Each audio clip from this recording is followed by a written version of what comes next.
reka tugusingize kuko uri Imana nzima. Reka tugusingize umunsi mwiza w'ubukwe nk'uyu wateguye. Reka ngo tumire kugira ngo ubane natwe muri iki gitaramo. Warinze umukwe, warinze umugeni, warinze imiryango yombi mu myiteguro yabo. N'ukuri kose warahabaye nk'Imana. Komerwa amashyi menshi cyane kandi uhabwe impundu nyinshi cyane kuko wemeye gutaramana natwe muri iki gitaramo kuva gitangiye kugera imuherero wacyo. Reka muhereke ibinyobwa biri buze gukoreshwa muri iki gitaramo, reka muhereke ibiribwa biri buze gukoreshwa muri iki gitaramo, maze ubikuremo umuvumo w'isi n'uw'ubutaka, maze bidutere imbaraga zo kugukunda no kugukorera. Rubana n'abasaza bagiye kudutaramira, ubane n'umusangizo w'amagambo, ubane na serivisi na protokole, imiryango n'inshuti z'imiryango, impande zombi kuri buri umwe wese wageze aha ngaha kugira ngo twizihirwe kandi tukwizihire. Komerwa amashyi menshi cyane kuko byemeye Imana igira neza. Amen. Nanjye tugihagaze buri muntu wese nahindukirira umuntu begeranye maze amuhobere, amubwira uti turaza kugirana ibihe byiza muri iki gitaramo, kandi umuhobere umusekera ntushyire iryinyo ku rindi wacu, nta mutima mubi uhaba. Ni ukuri kose tugiye gutarama twizihirwe, agati gatubike akandi gashibuke maze akandi kamere, kuko burya iwacu koko turabataramye kandi koko byanyabyo tukizihirwa cyane. Iwacu we muraho ariko kandi ntarabandi rubangukana bigwi, ndamutwara rubangukana bigwi mu ngamba nziza nk'iyi ngiyi. Niyo mpamvu iwacu iyo twataramye mubyeyi mugira neza Fabien, unyemerere mugireho umugisha. Ngize gutya numva abakubirizi barambwiye bati hanabavugisha, ndangije ngira ni ngaho nimuberere ku mwugariro maze mubemerere batambuke muri iki gitaramo cyiza. Maze mwitegereje mbona barangajwe imbere n'umubyeyi si ku bwabo, ngira nti uriya mbere y'inkera yatarama rigatara ritigeze amagaraza, ni ngaho nimukomeze mutambuke.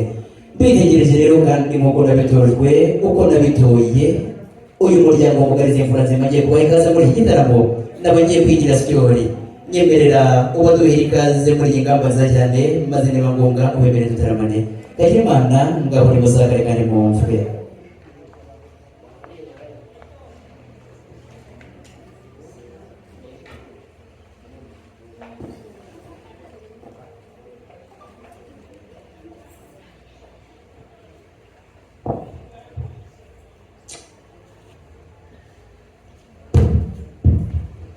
Arakoze cyane mubyeyi sikubwabo, ndakuramukije cyane. Urakomeye Ndaho amahoro iwanyu na buhoro. turaho, imvura iragwa, izuba rikava, umugisha w'Imana turiho. Imana ishimwe cyane, tubona amahoro. Umwanya mwiza nitegereje uriya mubyeyi, mbona nawe muri iki gitaramo nk'ibisanzwe iwacu twajyaga dutaramana nk'uko mwaramukanyaga nabikunze, mbona muramukanya nk'abaziranye nk'abasanzwe bataramana koko. Uyu mwanya mwiza unyemereye nawe umwemerera, maze niba hari icyongerwaho mu gitaramo cyacu nawe ukacyongeraho maze tugataramana. Kagira Imana nimuzakare. Urakoze Fabien, umuryango wanjye twazanye baturutse mu muryango Ngendahimana Theoneste. Turahuza umuryango dusanzwe tugenderera Nuko iyo kuza rero yatubwiye ko tuje mu muryango nk'uko usanzwe tubizi, ni ibintu wamenyereje.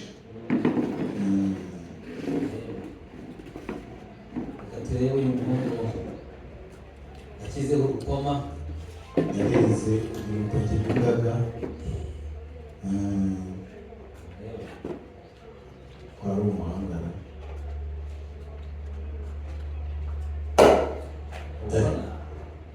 Niko nuko witegura abashyitsi, nsanzwe mbizi. Naho ubundi urutoki ruri kwera neza, imvura yarabonetse.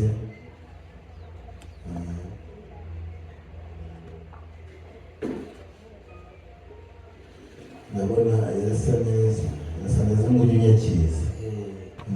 Uyu mutobe rwose rero Yashengeye inshuti n'abavandimwe tuzagusura tuzagukumbura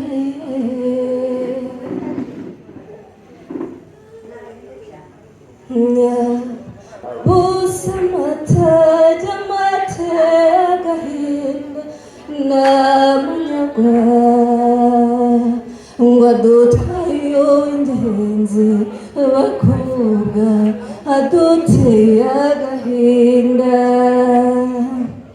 mbe divine wacu mbe mico myiza tuzizije iki ngo mbe divine mwiza w'imico myiza udusigiye nde mumumburize babyeyi mwe nimumumburize bakobwa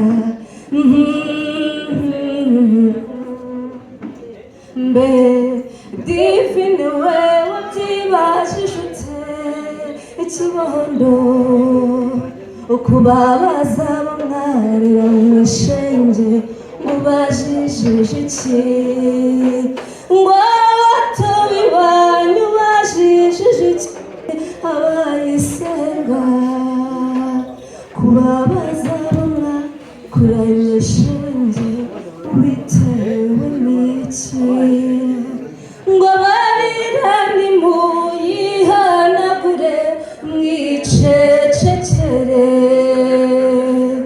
ngo abarira nimuyihanagure mwicecekere murusheho kumusabira shenge ngo azarwubake neza murusheho kumusabira shenge ngo azarwubake neza mushimire umuriza abageni rwose cyane yego Mire divine ni mu musangani iz'amashyi menshi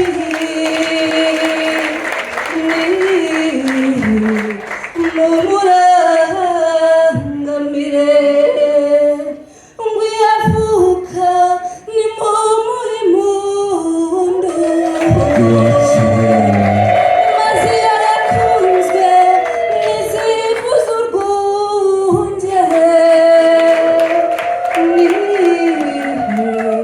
mu murangamire